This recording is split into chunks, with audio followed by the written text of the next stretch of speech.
What's up, man? Welcome to the featured artist interview brought to you by Ari Culture Brand. As you can see, I'm rocking some of the apparel right now.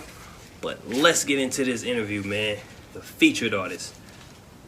Who are we with today? Kingston G, coolest clam in the sea. Hey, I heard that. Alright, so now tell us where you from, man. I'm from Wilson, North Carolina, 2-5, man. Alright, Born and what's raised. up? Born and raised. Born and raised. In the cannon, you feel me? Wide awake in the building. Stand up. Alright, so let's get into some questions, man. So tell me one thing. Who inspires Keemston G, man? Man, that's a hard question. Because really, I'm the type of person that I can really get inspired by, like, you know, the small shit. Like, all right, take for instance, you feel me? Something you can see out here, you know, somebody might be handicapped, but they still out here, you know, trying to walk and make a way for themselves. Right. I mean, that's inspiring, you feel me? True. Even though they in the fucked up situation, they still going. Right. So, you know. So you inspired by life itself. Yeah, like, That's deep, man. That's deep. yeah. So with that being said, then, so what type of music do you listen to? See, I'm really more of a mood type of dude. Like, you feel me? When Okay. it comes to music. So whatever mood I'm in, I'm in there. I'm listening to it. I might listen to, you know, I might be in the car listening to some hip hop shit. You know, might be by myself, get the feel like, you know, want to listen to some, like, you know, metal or something, Metallica. Okay. You know, something Okay. cool. You know, So you listen to all kinds of music. I reach, yeah, Okay, man. I do my homework. Okay. See, a lot of people ain't like that, man. A lot of people, they get something and that's all they listen to, which is Yeah. nothing wrong with it, but you don't never really get to experience other emotions or other feelings Yeah, that you man. get from other different types of music. Yeah, you gotta, like, not make yourself be stuck in that one genre. Right, like, right. Because once you get stuck there, you basically labeled. You basically, yep, And that's it. that's what we ain't trying That's to be it. labeled. man. Exactly. And it's not even just for the artists. Like, it's just for, like, people who actually just listen to the music. Like, Yeah, just turn to a pop station one time. yeah, man. You Just might find listen something you to- like. Yeah, you might find something you like. Something you like, oh, dad. And look, I know you probably might be nervous, so just turn to it by yourself. Yeah, Like, while don't you even chilling, be, man. don't You even be in ain't the gotta car with expose nobody. yourself. Just turn to it by yourself. Cut it down a little bit so nobody won't really hear it. Do your And then, thing. you know, just listen to a couple songs. If you don't like it, hell, you ain't doing nothing but waste your time. So, yeah, we ain't got nothing but time, all right? Right. That's all right, so tell us something. So what are you working on right now? Since we know who you listen to, we know what inspires you. So now that we got kind of like a formula of who you are and what you do, what do you got coming? Right now, I'm working on the sequel to my first album, X-Files Volume 2. But Okay. X-Files Volume 1 is out everywhere. You can go stream it Ooh, on yeah, any it's lit, platform. man. Any platform. Yeah. X-Files So, Volume 1. Yeah, I'm working on the sequel to that one. And I got, you know, this. It's just a random ass take I want to drop. Okay. It's called Spontaneity. So yeah, hey, Yeah, that say itself. right. It says it all. So yeah, I want to do that, but you know, I'm gonna see how shit go with the first Okay. one. So just gonna keep going with that. That's what's up. That's what's up. Hey, I can't wait for them just to drop, man. Look, I ain't gonna lie. I listen to this cat, man. Hey, them just get better and better every single time they play, man. I'm telling you, every single time. I got them on my workout list. I listen to them when I'm riding in the car. Man, listen, check him out, man. Kingston G, man. And you heard it from me. All right, man. All right, so tell me something. Off the wall question. Not really off the wall. It's kind of like a new cultural event question. Alright. Have you heard the new J. Cole album? If so, if not, what do you think about it anyway? Have I? Man, I feel like this one is best, but he was in his Duffy on this one, man. He gave us. Man. It's a different side of him on this Man, one. I'm telling It's you. more gritty, like. Yes. I love it, dog. I said, man, this man ain't putting out. I listened to it and I was like, bro, there's not one song on this track. There's not one song on this album. And people might think like, what you mean? You got 12 songs, 10 songs in there? No, man. These is all raps on this joint, man. Like That's what I'm he saying. went real rap on this joint. These man. are All these scriptures, joints man. is real rap. It's not one song I'm gonna pick out and be like, yeah, that's gonna be on the radio, or that's a single. Nah, that's just straight rap album, man. He's one platinum with it, Man, listen, he demolished that jump, man. He demolished that jump. I know y'all probably just heard it at home, man. We're outside. You see these bricks back here? Yeah. We at the bricks, baby. For real. Doing an interview at the bricks.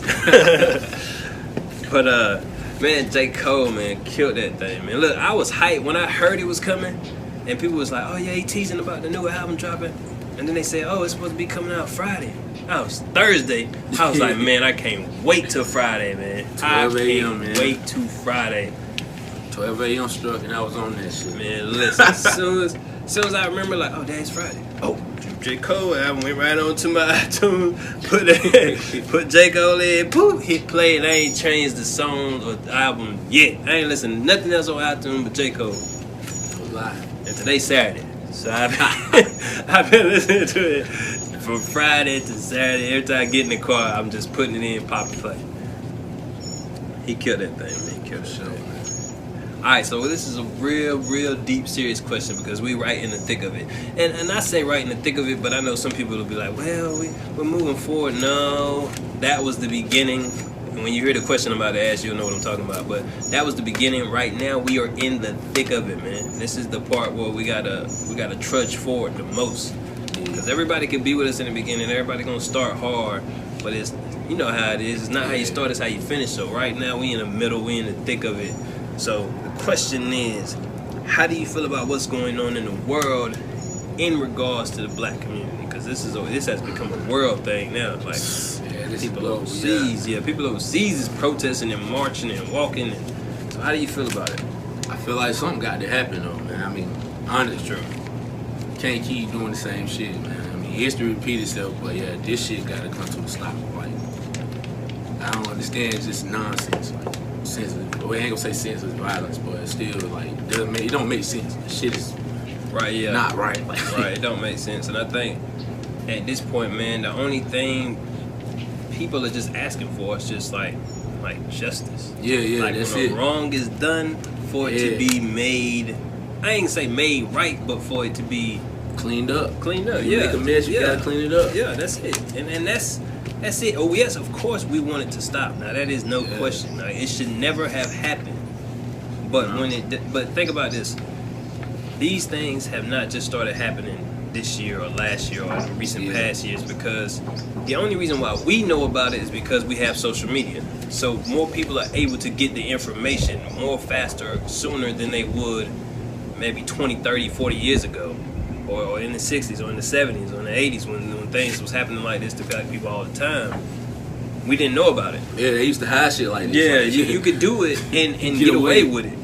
Like it, you know, they doing it in our faces and getting away with it. Right, you've seen pictures from black and white photos of people being strung up and people taking photos with the body. Like like it's a trophy or something. Man, listen. But we're not only asking for, of course, like I said, we want it to stop, but we're asking for justice. So when it does happen and we do see it, and we all can tell right from wrong. I don't care where you work or who you with or who your political values, where you from. Everybody can tell right from wrong. All right, it's distilled within you. Exactly. So we want justice, man. That's really what it comes down to, justice, and then we want this stuff to stop because it shouldn't be like that. It shouldn't be like that. It don't have to be like that. Boy, I'm telling you, boy, we can talk about this thing all man, I swear. day, man. I'm telling you, this is a real thick topic, man. It's a real thick topic. But man, matter of fact, let's piggyback off that, man. What would you tell to, I guess, the kids coming up, like the generation coming behind you, as far as what to expect in this world? And what advice could you give them to navigate the world that they're coming into? It's definitely a way that you handle situations like that. You know, one person might be having a bad day and decide, you're doing a little too extra. It's a certain way you can handle that. Mm-hmm. And it's a certain way you're supposed to handle the police anyway. Like, parents supposed to teach you that, but not everybody has that knowledge. Right. Yeah, that's true. Put in them. So I feel like it could be classes on how to keep that situation from happening or something like that, especially if you don't know. Yeah. But the thing is, you got to be open enough to go. Right. You feel me, to that point. Right. That's true. Yeah. Okay, man, listen. Yeah, That's some great advice, man. That's some great advice. I ain't never thought about that. Like having some classes to teach you how to interact, deal with the police. Yeah, when you're in a lawful situation, which you might think like, well, we shouldn't have to have that, but yeah, I mean, why not? Yeah, I mean, why not, man? Law enforcement go through classes of how to interact with the public, so it should be same way. Vice versa. I mean, because I think the big difference or the big divide between the two is that each side don't really understand the other side. Yeah, that's exactly what it is. You know what I'm saying? It's preconceived on, oh, this is how that person should react to me, or this is how this person should react to me. But really, you don't know the mind frame of both sides and how they're coming into the situation. So it seemed like everybody told you against that. Right, yeah. And it's just disrespect from the jump. Yeah, exactly. Because you're thinking, oh, he's finna, this officer is finna, he finna get everything I'm finna give to him because I'm upset and he know it and he should be all right with what I'm finna say. He's coming to the car like, oh, she I ain't gotta take mad. this. I'm not finna tell you nothing she finna say. And see, that's where that class he just said would help. You can get the other person's point of view, and then when you come to the car, you don't just have to have your own way of thinking. You can at least have a little bit of perception of what the other person may be feeling like. So then it'll be a better interaction between the two. So man, that was some good, man. I appreciate that, man. Well, that way I was like, what? It's up here, man. I've been thinking about this. Right. You can tell, man, because like I said, I would have never thought about that. Having classes for regular people to understand law enforcement and vice versa. That's tight. Okay. So let's say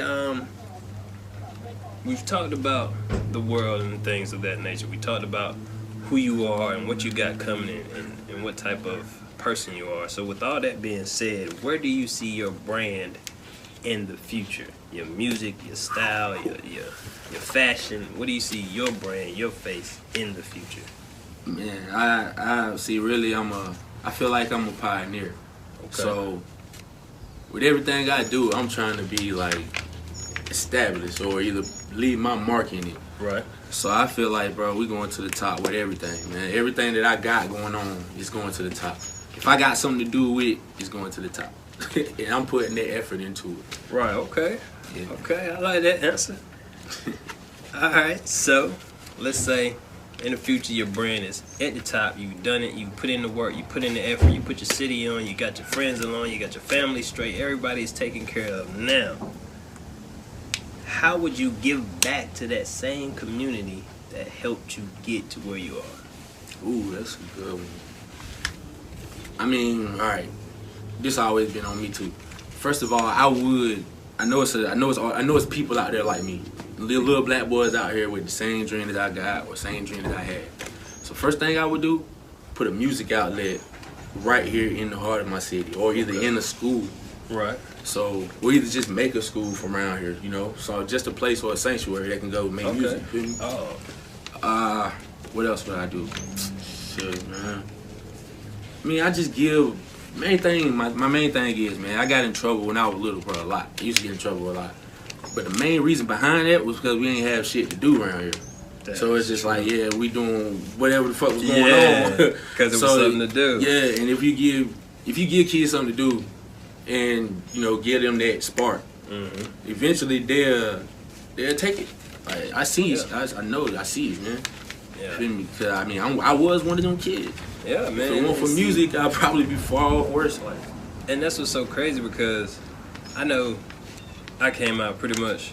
Well, my generation, I guess I would say, was before yours. So when I was coming up as a kid, as a little kid, we did have stuff to do. Like we could go to the skating rink, the movies, the mall was open. We could go bowling. That was open. I mean, we didn't really go, but that was still there. We had dances. Like they had dances at the recreation center that you could go to. Like, I mean, shakedown, we had the shakedown. Yeah, so we had plenty of things that we could do.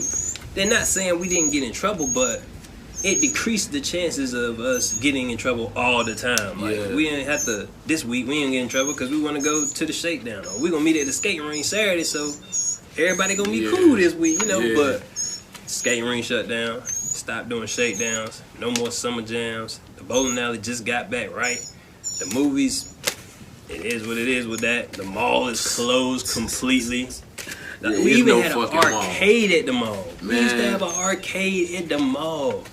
Don't have that anymore. So it's like, what are you leaving them to do? And people say, well, everybody don't play sports. Right. Everybody don't play sports. So then what are the people who don't play sports supposed to do? You gotta have different outlets, Yeah, man. you gotta give them something to do. It's crazy. It's crazy. It's crazy. Man. It is crazy. Well, look, we know you can rap. Yeah. Well, I know you can rap, and those of you who know you can rap, know you can rap. But it's gonna be somebody that watches this video that do not know that you can rap. So now it's up to you. There'll be no pressure. Do you want to give them a sample of some music of yours, or just a sample of your abilities? Let's just say that. I mean, Yeah, no doubt. I'll give sample you of your something. abilities. Alright. Yeah. Alright? Either it's written down or it's off the top. My shit is hot. A junkie for music itching like chicken pox. Time for this shit to stop. All of you whack niggas get the light and flop. Something like LeBron while charging on the shot. The rap savior, pussy slayer. Biggie Smalls reincarnated, kicking hella flavor. Told my mama I love her, she gave birth to a gangster. Supported me in every way, I can never repay her. So instead, I'm gonna give you these rap niggas heads on the silver platter. I'm gonna make it to the top, keep on sending shots, it don't matter. Fuck you and whoever came with you, let the flame hit you, speaking on my name and get you smacked. Every instrumental murdering that. Okay. Alright. Y'all heard it here. Live, man. I heard it here, right here on the Featured Artist, man. And look, tune in to the Featured Artist. It's going to be May 23rd. That's a Saturday. About 8 o'clock, we're going to be coming streaming to you live right here on Instagram, right here on Facebook, man. Just look up that link, the Featured Artist, and that'll take you right there. You feel me? Right there. Right there. And matter of fact, look on his page. You'll see him going live. Going live. Look on the Culture Brand page, K Davis page. On Instagram, you'll see him going live. And that's going to be the Featured Artist episode, man. So, look, appreciate y'all for tuning in to Featured Artist Interview Episode 1. And we'll see y'all next time, man.